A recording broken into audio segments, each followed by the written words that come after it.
Well, listen here, Barack. This country is in pretty rough shape, and I don't appreciate you blaming all of this on myself and the Republicans.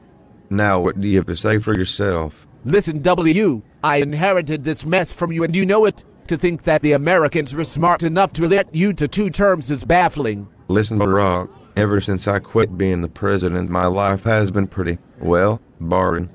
Cheney wants to go hunting, Laura wants to redesign our Texas ranch, and the girls just want to have fun. But I want to become a personal injury lawyer. Say, Barry, you were a lawyer once. I'm currently studying for the bar and I'm clueless when it comes to freedom of religion questions. Do you have any pointers? Well, W, that was ages ago, but I still remember what freedom of religion is all about. Here is what you need to do with regards to strategy for the MBE. To begin, understand that under the First Amendment, the government can neither outlaw or seriously burden a person's pursuit of religion under the Free Exercise Clause, nor endorse or support a particular religion under the Establishment Clause. So in plain terms, the government is to be religion neutral. Correct. When on the MBE you get a question that involves a government statute that hurts or helps religion, you should apply the test found in Lemon v. Kurtzman. Oh, I remember that rule in common law too. They applied the 3-part test. First, the government action must have a secular or non-religious purpose.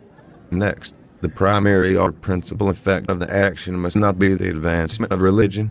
And last, the government action must not foster excessive governmental entanglement with religion. Exactly, W. When you see that a law burdens the free exercise of religion, you have to perform a balancing test to determine if the statute is valid. You do this by weighing the magnitude of the burden against the strength of the state interest, always taking into account whether or not there are less burdensome means of accomplishing the state's goal. Oh, I see. A balancing test between the two sides. Absolutely. Also remember on the MBE with freedom of speech that the government can only regulate the practice of religion.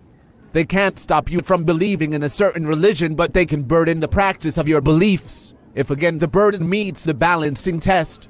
So the strategy would be to apply the Lemon test to the hypothetical MBE statute and see if it musters the test. What about the kinds of beliefs, Barry?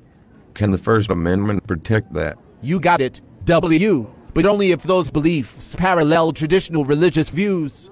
A court would be unable to go against something such as devil worshipping. Really? One of the MBE's favorite type of questions deals with government aid to private or religious schools. A strategy to always remember, however, is that MBE questions on this topic tend to stay very close to actual cases, since that's the only sure way to know if a particular type of aid to religious-oriented schools is valid. So I would apply the Lemon v. Kurtzman test to these types of MBE questions as well. That is right. Also remember that any government aid must be for secular or non-religious instruction, and also that aid to college or graduate schools will be more likely upheld by a court than aid to elementary or secondary schools, because the court believes that there is less of a risk of religious indoctrination of college-aged people. Excellent, Barry. I think I got the hang of that using those MBE strategies. Is there anything else? Yes, W. One last curveball that MBE creators like to throw. Always remember the no fostering of excessive government entanglement element found in Lemon.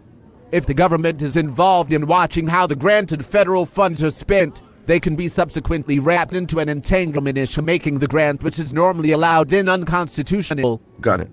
Thank you again for explaining those strategies. Say you want to go grab a nice cold shiner. No thanks, W. I got to take care of some business down in Columbia. It appears there were some Secret Service members paying for some impermissible entertainment with taxpayer dough. Not good, bro.